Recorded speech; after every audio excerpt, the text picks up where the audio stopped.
प्रभु के पवित्र नाम की स्तुति हो। एक बार फिर हम प्रभु के कदमों में आए हैं। आज के ध्यान के लिए हम प्रभु के वचन से पढ़ना चाहेंगे। पहला पतरस 2 अध्याय उसका 21 वचन। First Peter chapter 2 verse 21। पहला पतरस 2:21। क्यों जो तुसी इसे कारण सदे गए, इसलिए जो मसीह भी तुहाडे निमित्त दुख चल के एक नमूना तुहाडे लिए छड्ड गया, भई तुसी ओदी पैड़ उत्ते तुरो। और तुम इसी के लिए बुलाए भी गए हो, क्योंकि मसीह भी तुम्हारे लिए दुख उठाकर तुम्हें एक आदर्श दे गया है कि तुम भी उसके पद चिन्हों पर चलो। आमीन।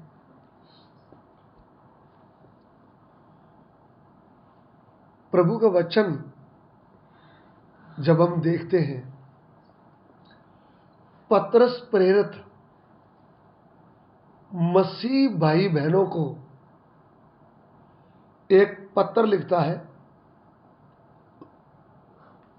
और उनको चेतावनी देता है।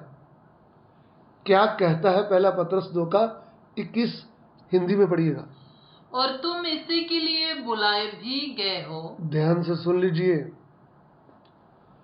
तुम इसी के लिए बुलाए भी गए हो, क्योंकि मसीह भी तुम्हारे लिए दुख उठाकर तुम्हें एक आदर्श दे गया है। देखिए, प्रभु का दास पतरस प्रेरित वो मसीह भाई बहनों को, प्रभु के दास दासियों को कहता है, तुम इसीलिए बुलाए गए हो।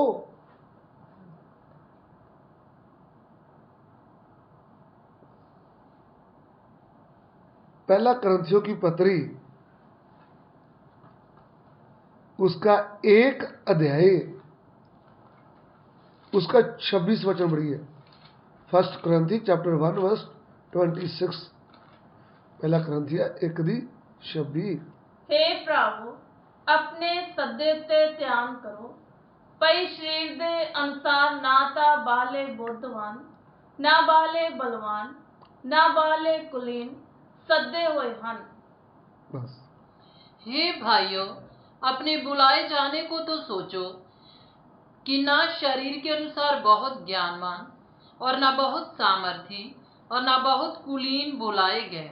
देखिए, इधर में पौलुस प्रेरित कहता है, हे भाइयों, हे बहनों, अपने बुलाए जाने को तो जरा सोचो कि तुम बुलाए किसके लिए गए हो। यहां पे पतरस प्रेरित क्लियर कर देता है कि तुम इसी के लिए बुलाए गए हो। हम पर अनुग्रह हुआ है, हमारे पास सत्य वचन आया है, सत्य वचन ने हमारी बुद्धियों को खोल दिया है, हमारे मन से अंधेरा दूर हो गया है। सत्य वचन के द्वारा हमको प्रभु ने अपने लिए चुन लिया या अपने लिए बुलाया है। क्यों बुलाया है? आज से 2024 साल पहले परमेश्वर अपने पवित्र वचन को मनुष्य के रूप में भेजा है। वह पूर्ण मनुष्य बन करके इस पृथ्वी में आया और इसको नाम दिया प्रभु यीशु मसीह। और इस पृथ्वी में आकर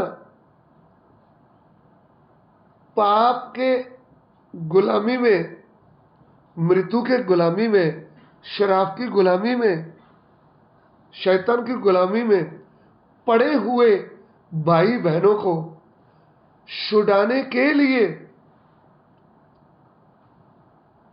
मसीह इस पृथ्वी में मनुष्य बनकर दुख उठाया और हमारे लिए एक नमूना बन गए। इसलिए हे भाइयों, तुम इसी के लिए बुलाए भी गए। किसके लिए बुलाए गए? कि जैसा हिंदी में आगे पढ़ेंगे, 2:21 पहला पतरस।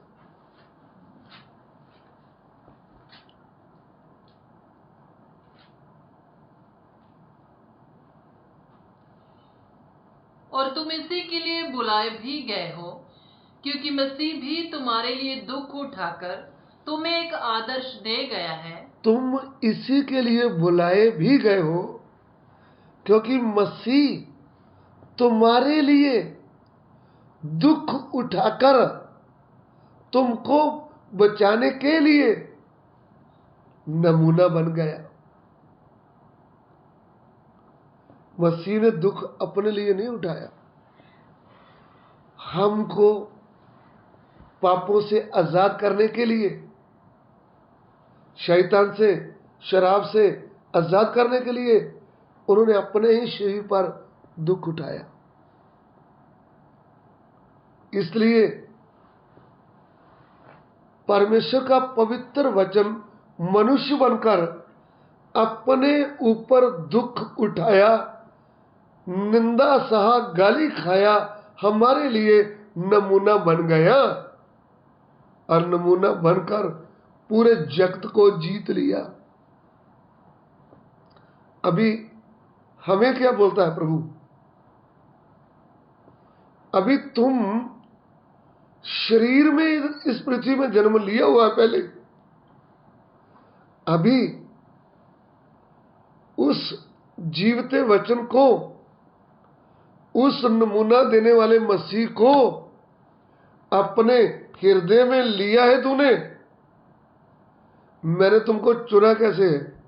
मैंने तुमको बुलाया कैसे? अपने वचन के द्वारा। मेरे प्रिय भाइयों बहनों, हमारे पास वचन भेजा गया। जब हमने सत्य का वचन सुना, वचन हमारे अंदर जन्म लिया है, वचन से हमारा जन्म हुआ है। हम अभी देहधारी होकर यीशु को विश्वास से मन में लिया है। पहले यीशु देहधारी हुआ, वचन देहधारी हो गया। अभी देहधारी के अंदर वचन जन्म ले लिया है। तो हम प्रभु यीशु मसीह के तरह इस पृथ्वी में दुख उठाकर नमूना देना है। दुख उठाने का मतलब, पाप करके तुम मुक्के खाते हो तो तुम्हारी क्या बढ़ाई है? पाप करके दुख नहीं सहना। यदि तुम भले काम करते हो, दुख उठाते हो, तो ये परमेश्वर को भाता है। आज कितने लोग परेशान हैं कि हमने कौन सी गलती किया है? हमने प्रभु को सत्य वचन तो दूसरों को बताया है, इसलिए हम पर क्यों सताव हो रहा है? हम पर जुल्म क्यों हो रहा है? हमें लोग क्यों बुरा बोल रहे हैं? भैया जी, बहन जी, हम बुलाए ही इसी के लिए गए हैं। हम इसी के लिए बुलाए गए। हमारा प्रभु इसी के लिए इस पृथ्वी में आया था कि वो शरीर में दुख उठाए और हमको बचाए। इसलिए आज हमारे भाई बहन, सत्य को जानना है तो, उद्धार पाना है तो हमें भी इस पृथ्वी में दुख उठाना पड़ेगा। हमें भी दूसरों के लिए नमूना बनना पड़ेगा। इसलिए इधर में साफ लिखा है कि जैसे मसीह हमारे लिए दुख उठाकर नमूना बन गया, हमें नमूना दे दिया, वैसा तुम भी उसके चिन्ह चिन्हों पर चलो, उसके नक्शे कदम पर चलो, उसके पीछे जैसे वो चला इस दुनिया में वैसे तुम भी चलो। प्रभु कैसे चला है उसको थोड़ा सा वचन आगे पढ़ेंगे, 22 वचन पढ़ेंगे। ना तो उसने पाप किया, ना तो उसने पाप किया, और ना उसके मुंह से छल की कोई बात निकली। ध्यान से सुन लीजिए, जब मसीह इस पृथ्वी पे चल रहा था तब वह पूर्ण मनुष्य है, पूर्ण मनुष्य बन करके आपको मुझे नमूना दिया है, मेरे लिए आपके लिए एक आदर्श बन गया है। ना तो उसने कोई पाप किया। आज हम बोलते हैं हम जय जीवन व्यतीत तो करना चाहते हैं लेकिन बहुत मुश्किल है। प्रभु हमारे लिए नमूना बन गया। प्रभु ने भाइयों को भी प्रेम किया, बहनों को भी प्रेम किया। भाइयों को भी उनका दुख उठाया, बहनों का भी। सभी के दुख में भी वो साझी हुआ, तसल्ली देता रहा। मरे हुए जवान को भी जिंदा किया, मरी हुई बेटी को भी जिंदा किया। इस पृथ्वी में रहकर उन्होंने कोई पाप नहीं किया, नमूना दिया हमें।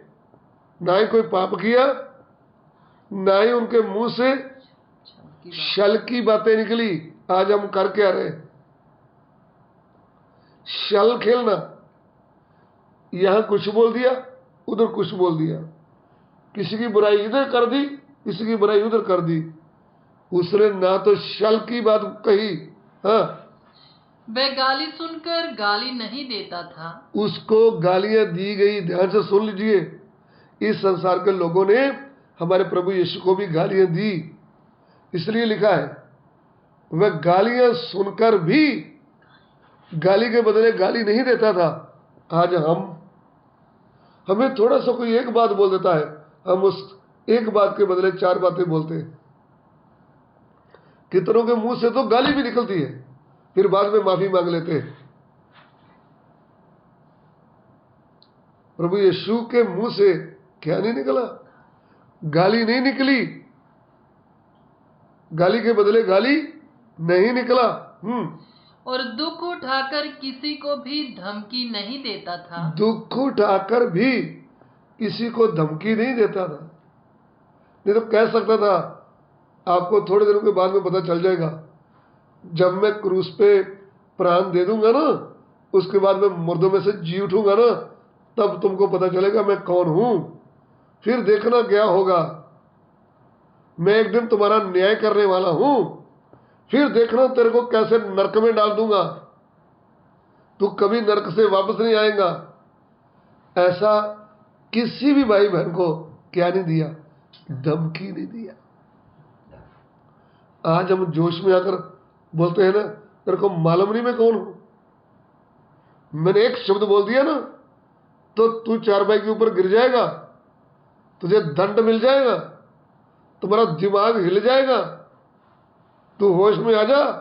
तू प्रभु के दासों को बुरा बोलता है, तू विश्वासी भाई बहन को बुरा बोलता है, तुम पर शराब पड़ने वाला है। हम उसको धमकी देते हैं। भाइयों बहनों, गालियां खाकर भी गाली के बदले गाली नहीं दी, फिर दुख उठाकर भी किसी को धमकी नहीं दी। क्या करा? पर अपने आप को सच्चे न्याय के हाथ में सौंपता था। हालेलुया। अपने आप को उस सच्चे न्यायी परमेश्वर के हाथ में सौंप दिया। प्रभु का वचन यूं कहता है, बदला लेना तुम्हारा काम नहीं, तुम बदला ना लो, बदला लेना मेरा काम है। आज हमारे साथ कोई बुरा व्यवहार करता है ना, तो हम उसके बुराई के बदले बुराई ना करें, भलाई से जीत लें। क्योंकि हमारे प्रभु ने जिन्होंने उनको क्रूस पर चढ़ाया, जिन्होंने उनको मारपीट किया, जिन्होंने उनके मुंह पे थूका, उनको भी कहता है, हे पिता इनको क्षमा कर, ये नहीं जानते ये क्या कर रहे हैं, अपने विरोधियों को भी क्षमा किया, हमारे लिए नमूना दे दिया। आज हम भी दूसरों के सामने एक नमूना बने, आज हम भी दूसरों के लिए प्रार्थना करें जो हमें सताते हैं, हम दूसरों को प्रेम करें जो हमारे दुश्मन हैं। प्रभु इस वचन के द्वारा आपको आशीष दे। आइए हम प्रार्थना करें। प्रभु तेरा वचन लोगों के हृदय में कार्य करे। पिता, किधर भी वचन जाए सबको आशीष मिले। हमारी विनती को ग्रहण करें, यीशु मसीह के पवित्र नाम से मांगते हैं, आमीन।